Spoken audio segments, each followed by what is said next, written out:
नमस्कार विद्यार्थी मित्र हो, सर्वांना हॅपी संडे. 7 जूनच्या चालू घडामोडीमध्ये तुम्हा सर्वांचं स्वागत आहे. आज आपण खूप इंटरेस्टिंग न्यूज शिकणार आहोत. सोबत त्याच्याबद्दलची थोडी माहिती आपण अंडरस्टँड करणार आहोत. आणि माझी अपेक्षा आहे की मी जी माहिती देतोय या माहितीच्या आधारावरती तुम्ही जेव्हा पुस्तक वाचाल त्या प्रत्येक वेळी त्या माहितीला थोडं जास्त प्रमाणामध्ये इलॅबोरेट करण्याचा प्रयत्न करा. सर्वात पहिली महत्त्वाची न्यूज आहे ती आहे वाघांबद्दल, टायगर्सबद्दल.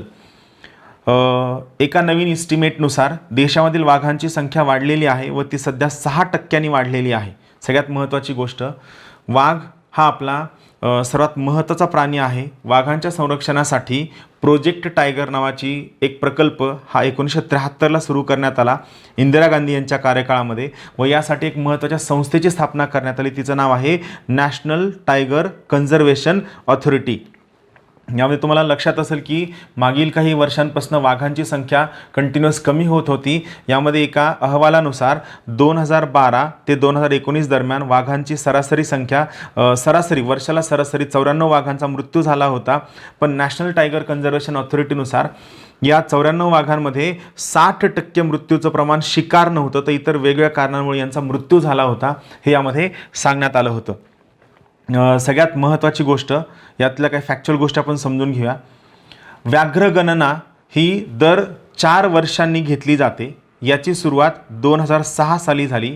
2006, 2010, 2014 आणि चौथी व्याघ्रगणना 2018 साली घेण्यात आली, जी सगळ्यात रिसेंटवाली आहे.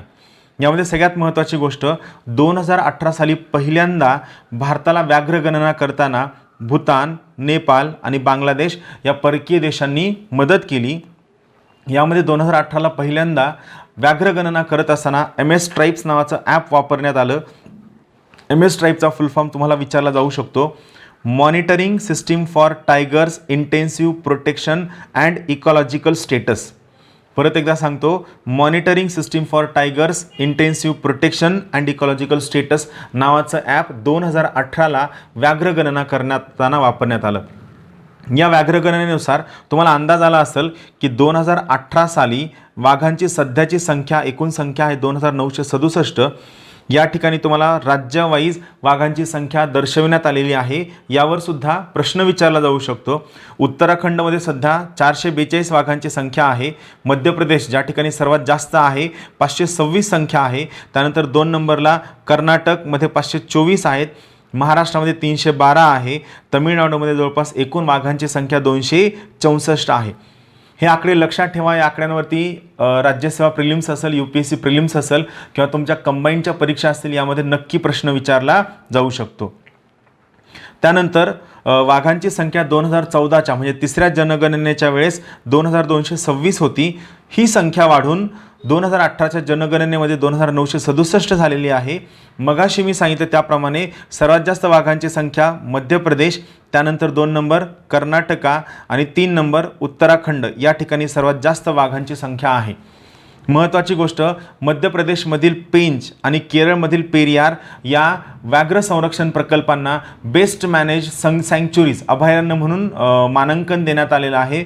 या दोन्हीला तुम्ही नकाशामध्ये पाहू शकता. त्याचं व्यवस्थित इन्फॉर्मेशन काढून ठेवा. मध्य प्रदेशमधील पेंच आणि केरळमधील पेरियार या दोन्ही ठिकाणांना बेस्ट मॅनेज्ड सँक्च्युरीज नावाचं मानांकन देण्यात आलेलं आहे. हे बेसिकली लक्षात ठेवा. त्यानंतर पुढची महत्त्वाची न्यूज आहे कोळशाबाबत. बेसिकली या न्यूजवरती प्रश्न येणार नाही आहे, कुठं उद्घाटन झालं, काय झालं, या प्रकारचं रोज उद्घाटन होणार आहे. फक्त तुमचा पेपर 4 मधला जो टेक्नॉलॉजी नावाचा चॅप्टर आहे त्यातलं सगळ्यात पहिला टॉपिक आहे ऊर्जा. त्याबद्दल मला तुम्हाला सांगायचं आहे. बेसिकली 4 टाईपचे कोल असतात. सगळ्यात पहिला आहे पीट, त्यानंतर 2 नंबर आहे लिग्नाईट, 3 नंबर आहे बायटुमिनस आणि उच्च प्रतीचा कोल म्हणजे अँथ्रासाइट. पीट हा सर्वात लोअर प्रतीचा कोळसा असतो, तर अँथ्रासाइट हा बेस्ट प्रतीचा कोळसा असतो. याबद्दल एक छोटीशी डायग्राम मी समोर देत आहे व तुम्हाला ती समजून सांगण्याचा प्रयत्न करतो. बघा, बेसिकली लिग्नाईट, सब बायटुमिनस, बायटुमिनस आणि अँथ्रासाइट हे बेसिकली 4 प्रकारचे कोळसे आहेत किंवा 3 प्रकारचे कोळसे आहेत. त्यातला सगळ्यात हलक्या प्रतीचा आहे पीट, जो आपण घेतलेला नाही आहे. आता बघा, या ठिकाणी या बाजूला जो ॲरो दिसतो हा काय दाखवतो की तुम्ही अँथ्रासाइटकडनं जेव्हा लिग्नाईटकडे येता तेव्हा कोळशामधलं मॉइश्चरचं म्हणजे पाण्याचं प्रमाण वाढतं. व जेव्हा तुम्ही लिग्नाईटकडनं अँथ्रासाईटकडे जाता त्यावेळेस त्याच्यामधलं कार्बन किंवा एनर्जीचं प्रमाण वाढतं. दोन्ही लक्षात ठेवा. याचा अर्थ काय, अँथ्रासाईट हे सर्वात जास्त ऊर्जा देणारा कोळसा आहे, तर लिग्नाईट हा सर्वात कमी ऊर्जा देणारा कोळसा आहे. आणि मॉइश्चरचं कंटेंटचा जर विचार केला तर लिग्नाईटमध्ये सर्वात जास्त मॉइश्चर आहे, तर अँथ्रासाईटमध्ये सर्वात कमी मॉइश्चर आहे. यामध्ये लिग्नाईट आणि सब बायटोमिनस यांना लो रँक कोल असं म्हणलं जातं. यांचं एकूण रिझर्व म्हणजे जगात असणाऱ्या एकूण उत्पादनापैकी 48% उत्पादन हे लिग्नाईट आणि सब बायटोमिनसचं आहे. आणखीन एक शब्द लक्षात ठेवा, लिग्नाईट आणि सब बायटोमिनसला आपण ब्राऊन कोल सुद्धा म्हणतो, ब्राऊन कोल. आणि बायटोमिनस आणि अँथ्रासाईट यांना आपण डार्क कोल किंवा हार्ड कोल सुद्धा म्हणतो. याचं एकूण प्रमाण जवळपास 52% आहे. इथं महत्त्वाची गोष्ट लक्षात ठेवा, जगातील एकूण साठ्यांपैकी लिग्नाईटचं प्रमाण 20% आहे, सब बायटोमिनसचं प्रमाण 28% आहे, बायटोमिनसचं प्रमाण 51% आहे, तर अँथ्रासाईटचं प्रमाण हे फक्त आणि फक्त 1% आहे. इथे एक प्रश्न विचारला जाऊ शकतो, सर्वात जास्त प्रमाण कशाचं आहे, तर बायटोमिनस या कोळशाचं सर्वात जास्त प्रमाण आहे, जे 51% आहे. लक्षात ठेवा, हा जो बायटोमिनस नावाचा जो कोळसा आहे हा थर्मल पॉवर प्लांटमध्ये स्टीम कोल म्हणून वापरला जातो, तर मेटलर्जिकल इंडस्ट्रीज म्हणजे धातूंच्या इंडस्ट्रीजमध्ये हा कोकिंग कोल म्हणून वापरला जातो. दोनही परीक्षेच्या दृष्टीने अत्यंत महत्त्वाचे मुद्दे आहेत. बायटोमिनस कोळसा ज्याचं प्रमाण 51% आहे हा थर्मल पॉवर प्लांटमध्ये स्टीम कोल, तर मेटलर्जिकल म्हणजे धातूंच्या इंडस्ट्रीजमध्ये कोकिंग कोल म्हणून वापरला जातो. मेटलर्जिकल कोलचा उपयोग आहे आयरन आणि स्टीलचं उत्पादन करणं, त्यानंतर थर्मलमधल्या स्टीम कोलचा वापर आहे ऊर्जा उत्पन्न करणं, लिग्नाईटचा वापर मेजर पॉवर जनरेशनसाठी होतो, तर अँथ्रासाईटचा वापर स्मोकलेस फ्युएल, त्यानंतर इंडस्ट्रियल फ्युएल आणि डोमेस्टिक फ्युएल म्हणून केला जातो. हे डायग्राम चांगली लक्षात ठेवा. तुमच्या प्रिलिम्सच्या परीक्षा असतील किंवा वर्षभराच्या सर्व परीक्षा असतील त्यामध्ये याच्यावरती नक्की एक किंवा दुसरा प्रश्न हा विचारलाच जातो. त्यानंतरची पुढची महत्त्वाची न्यूज आहे, पुनर्रचित हवामान फळ पीक योजना यास मान्यता देण्यात आलेली आहे. या योजनेबद्दल आपल्या शासकीय योजना पुस्तकामध्ये तुम्हाला लवकरात लवकर अपडेट मिळून जातील. सध्या फक्त मी तुम्हाला 2-3 महत्त्वाच्या गोष्टी सांगतो. ही या योजनेबद्दल आणखीन काही दिवसांनी जेव्हा खूप जास्त माहिती येईल त्यावेळेस परत मी शासकीय योजना या सदराखाली यावर डिटेल माहिती सांगेल. पुनर्रचित हवामान फळपीक योजनेचे काही महत्त्वाचे मुद्दे आहेत. सगळ्यात पहिली महत्त्वाची योजना, ही योजना आता सुरू करण्यात आलेली आहे. याचा कालावधी 3 वर्षांसाठी असेल. 2020-21 ते 2022-23 या कालावधीसाठी ही योजना असेल. ही योजना कर्जदार आणि बिगर कर्जदार या दोन्ही शेतकऱ्यांसाठी ऐच्छिक योजना असणार आहे. लक्षात ठेवा, ऐच्छिक म्हणजे व्हॉलंटरी योजना असणार आहे. ही सर्वांना कंपल्सरी असणारी योजना नाही. यासाठी तुम्हाला ऑनलाईन नोंदणी करावी लागणार आहे. 2 बहरांसाठी ही योजना असणार आहे. एक बहर आहे मृग बहर, दुसरा आहे अंबिया बहर. 2 बहरांसाठी ही योजना असणार आहे. मृग बहर, दुसरा आहे अंबिया बहर. मृग बहरामध्ये जवळपास 6 फळ पिकांसाठी ही योजना आहे व ह्या 6 फळ पिकांसाठी 18 जिल्ह्यांमध्ये योजना लागू केली जाईल. त्या 6 फळ पिकांची नावं लक्षात ठेवा, संत्रा, मोसंबी, डाळिंब, पेरू, लिंबू व चिकू या 6 फळ पिकांसाठी मृग बहरामध्ये 18 जिल्ह्यांमध्ये ही योजना राबविली जाईल. तर आंबिया बहरांमध्ये जवळपास 7 पिकांसाठी व 23 जिल्ह्यांमध्ये ही योजना राबविली जाईल. पहा, मृग बहर 6 फळ पिकं 18 जिल्हे, आंबिया बहर 7 फळ पिकं 23 जिल्ह्यांमध्ये ही योजना राबविली जाईल. या फळ पिकांची नावं लक्षात ठेवा, द्राक्ष, डाळिंब, केळी, संत्रा, मोसंबी, आंबा व काजू. व यासोबतच स्ट्रॉबेरी हे जे फळ पीक आहे यासाठी प्रायोगिक तत्वावर फक्त सातारा जिल्ह्यामध्ये ही योजना राबविली जाईल. आणि यामध्ये सगळ्यात महत्त्वाची गोष्ट तुम्हाला मुद्दा लक्षात ठेवायचा आहे, या विमा योजनेमध्ये एकूण विमा हप्त्याच्या फक्त 5% रक्कम शेतकऱ्याला भरायची आहे. हा मुद्दा महत्त्वाचा आहे. या विमा योजनेमध्ये एकूण विमा हप्त्यापैकी फक्त 5% रक्कम शेतकऱ्याला भरायची आहे.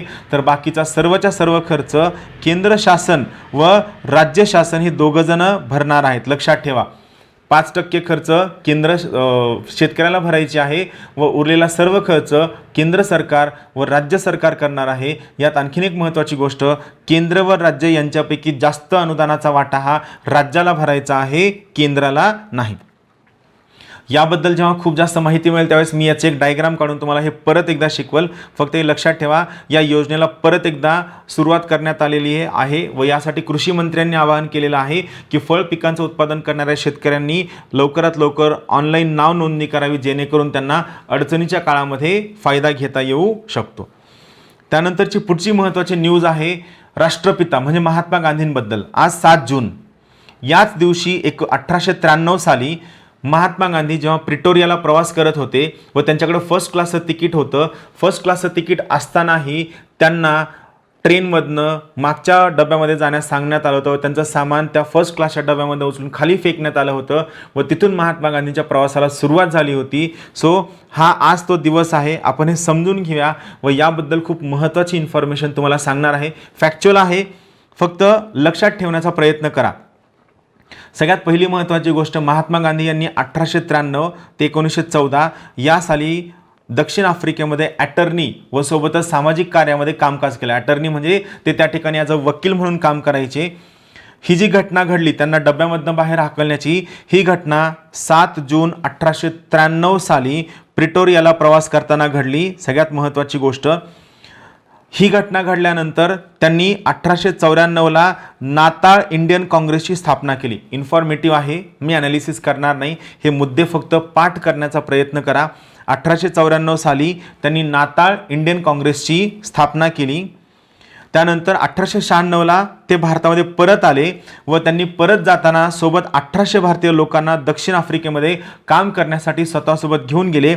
1899ला बोयरचं युद्ध, ज्यामध्ये ब्रिटन हे स्वतः युद्धामध्ये गुंतलं होतं, त्यावेळेस ब्रिटिशांना मदत करण्यासाठी महात्मा गांधी यांनी 1100 भारतीयांना सोबत घेऊन इंडियन ॲम्ब्युलन्स कॉर्प्स नावाची संस्था स्थापन केली.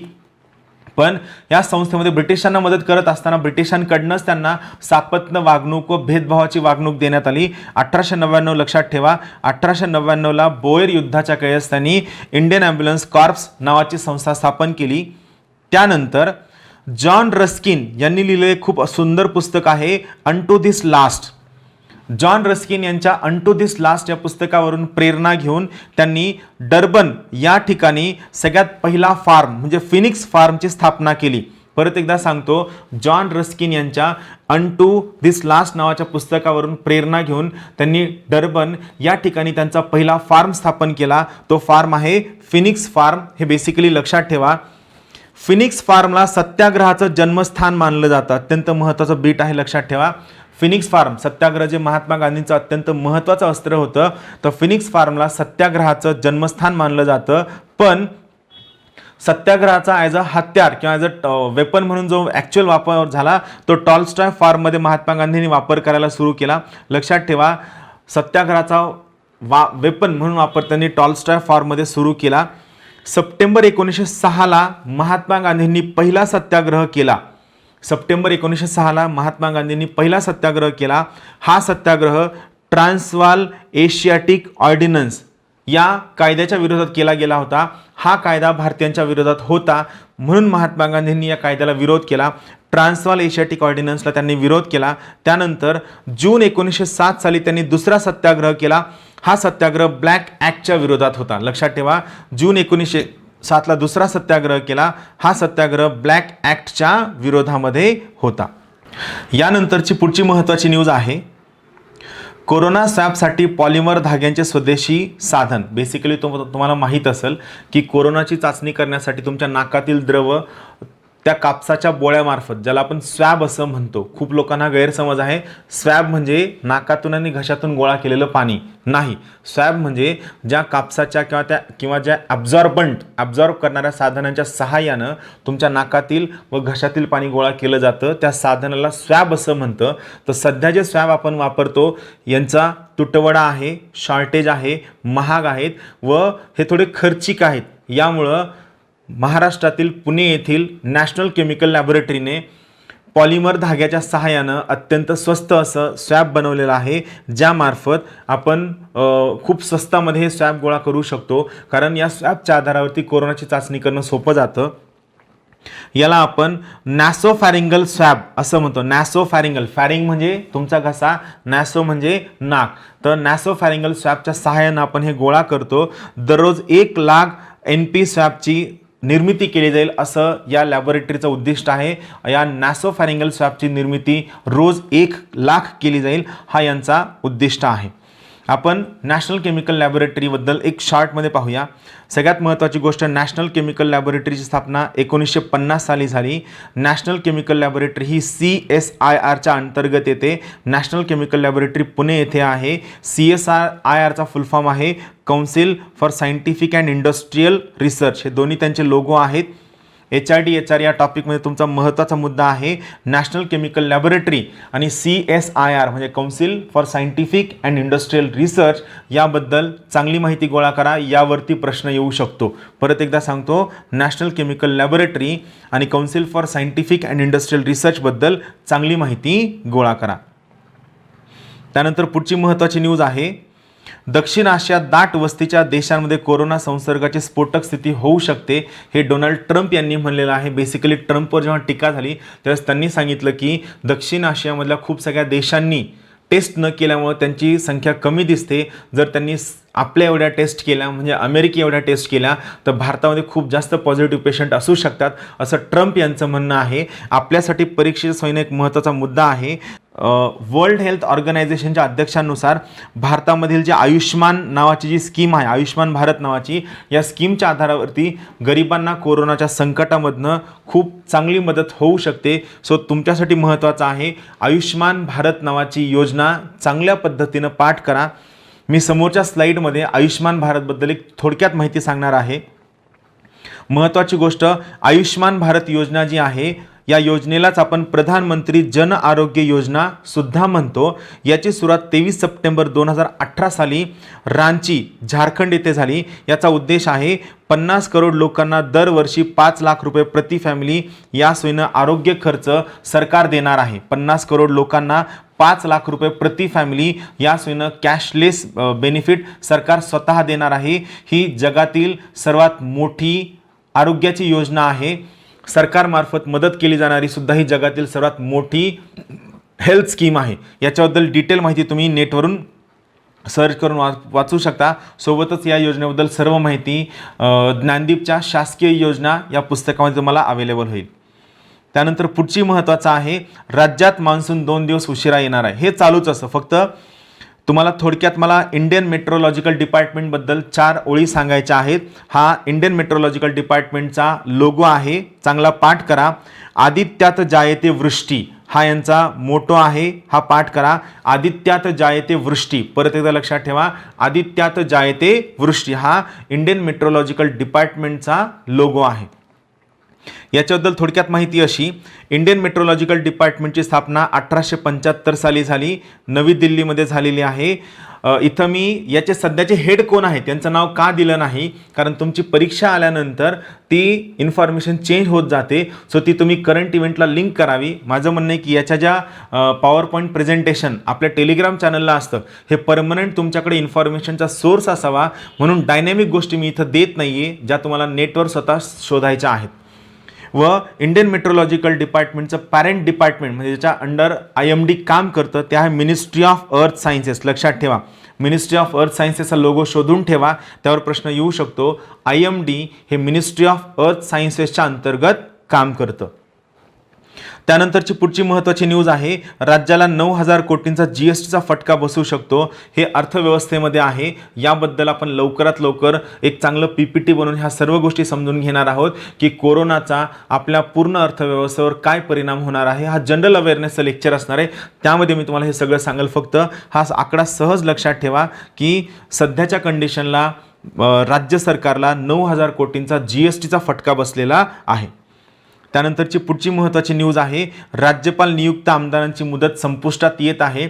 इथं मी तुम्हाला फक्त एक पॉलिटीचे काही मुद्दे सांगणार आहे. सगळ्यात पहिली महत्त्वाची गोष्ट, राज्यपाल विधान परिषदेवर कलम 171च्या अंतर्गत 1/6 सदस्यांची नेमणूक करतात. राज्यपाल विधान परिषदेवर आर्टिकल 171च्या अंतर्गत 1/6 सदस्यांची नेमणूक करतात, तर राष्ट्रपती राज्यसभेवर आर्टिकल 4 व आर्टिकल 80च्या अंतर्गत 12 सदस्यांचं नॉमिनेशन करतात. राज्यपाल आर्टिकल 171, राष्ट्रपती आर्टिकल 4 आणि आर्टिकल 80, आर्टिकल 4 नाही, शेड्यूल 4, चौथ्या शेड्यूलच्या अंतर्गत नेमणूक करतात. बेसिकली इथं लक्षात ठेवा, चौथं शेड्यूल कशाबद्दल सांगतं? चौथं शेड्यूल सांगतं राज्यांना राज्यसभेमध्ये असणारं रिप्रेझेंटेशन. आर्टिकल 80 सांगतं कोणत्या राज्याला राष्ट्रपती किती लोकांचा राज्यसभेवर नॉमिनेशन करतात. 12 सदस्यांचं नॉमिनेशन करतात. इथं बेसिकली लक्षात ठेवा, राष्ट्रपती 4 विषयांच्या आधारे 12 सदस्यांचं नॉमिनेशन करतात. 4 विषय आहेत, आर्ट, लिटरेचर, सायन्स आणि चौथा मुद्दा आहे सोशल सर्व्हिस. राज्यपाल या 4 विषयांच्या व्यतिरिक्त एक ॲडिशनल विषय आहे, तो आहे सहकार. या सहकाराच्या आधारावरती 1/6 सदस्यांचं नॉमिनेशन विधान परिषदेवरती करतात. राष्ट्रपती 4 विषयांच्या आधारावरती करतात, राज्यपाल 5 विषयांच्या आधारावरती करतात. हे बेसिक लक्षात ठेवा. रेमडेसिवीर इंजेक्शन जे जी लीड या कंपनीकडे याचं पेटंट आहे, त्याच्या जवळपास 10,000 वायल्स म्हणजे छोट्या बाटल्या आपण खरेदी करणार आहोत. ही अत्यंत महागडी औषधी आहे, पण याचा खूप चांगला परिणाम दिसत आहे. यामुळे आपण सुद्धा 10,000 औषधी बाटल्या विकत घेण्याचं ठरवलेलं आहे. रेमडेसिवीर नावाची औषधी जी सार्स या रोगावरती अत्यंत उपायकारक ठरलेली आहे. त्यानंतर किरकोळ लक्षणांसाठी HCQ लाभदायक, याचे साईड इफेक्ट्स नाहीत, याबद्दल एम्सच्या संचालकांनी दावा केलेला आहे. तुम्हाला आठवत असेल हायड्रोक्लोरोक्विनबद्दल आपण 2-3 दिवस सलग पाहत आहोत. याच्याबद्दल मी रिपीट करणार नाही. फक्त इथं लॅन्सेटनं सांगितलं होतं, लॅन्सेट हे एक मासिक आहे, वीकली आहे, ज्यांनी सांगितलं होतं की हायड्रोक्लोरोक्विनचे खूप सगळे साईड इफेक्ट्स होऊ शकतात. सो याबद्दलचा दावा लॅन्सेटला खूप प्रूव्ह करता आला नाही, त्यामुळे लॅन्सेटनं स्वतःचा दावा मागं घेतलेला आहे. सो आज मी तुम्हाला लॅन्सेटबद्दल माहिती सांगणार आहे. हे लॅन्सेटचं सगळ्यात पहिलं असणारं प्रकाशित असणारं फ्रंट पेज आहे आणि हा त्यांचा लोगो आहे. लॅन्सेटबद्दल आपण थोडक्यात माहिती घेऊया. सगळ्यात महत्त्वाची गोष्ट, लॅन्सेट हे पीयर रिव्ह्यूड जनरल मेडिकलचं जर्नल आहे. म्हणजे काय, एखादा रिसर्च पब्लिश झाला तर लॅन्सेटमधील सर्व सहकारी एकत्र येतात, त्या रिसर्चवर अभ्यास करतात आणि अभ्यास केल्यानंतर जर त्यांना हे ऑथेंटिक वाटलं तर ते लॅन्सेट या जर्नलमध्ये पब्लिश करतात. हे वीकली आहे, दर आठवड्याला प्रकाशित होतं. लॅन्सेटची सुरुवात 1823 साली थॉमस वॅकली यांनी केली. लक्षात ठेवा, लॅन्सेटची सुरुवात 1823 साली थॉमस वॅकली यांनी केली. 1991 पासून याचे प्रकाशक एल्सेव्हिर आहेत व संपादक रिचर्ड हॉर्टन आहेत. ही सगळी नावं लक्षात ठेवा. UPSC प्रिलिम्सला या टाईपचे डिफिकल्ट प्रश्न विचारतात, पण राज्यसेवा करणाऱ्या विद्यार्थ्यांना सुद्धा हे माहीत असावं. द लॅन्सेट हे पीयर रिव्ह्यूड मेडिकलचं जर्नल आहे. हे दर आठवड्याला प्रकाशित होतं.